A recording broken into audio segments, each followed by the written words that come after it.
وہ جو شرک جلی ہے، اللہ تعالیٰ کی ذات اور صفات میں کسی بھی حوالے سے کسی اور ہستی کو شریک ٹھہرانا، جو ناقابل معافی جرم ہے. ان اللہ لا یغفر ان یشرک بہ ویغفر ما دون ذلک لمن یشاء. تو وہ تو ایک بڑے لیول کا شرک ہے. A few moments later. اور تیسری کوالٹی کن فیکون، جو آپ خواہش کریں وہ ہو جائے. یہ کوالٹی بھی آپ کو جنت میں مل جائے گی.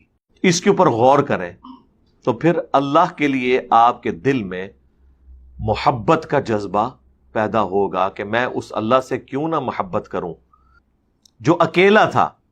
اس نے اپنی خدائی میں مجھے یوں شریک کیا کہ خالق اور مخلوق کا تو فرق ہے، ذاتی اور عطائی کا فرق تو ہے، لیکن اپنی دو کوالٹیز کون سی؟ ہمیشہ کی زندگی اور جو ارادہ آپ کریں وہ ہو جائے، یہ اس نے آپ کو دے دی.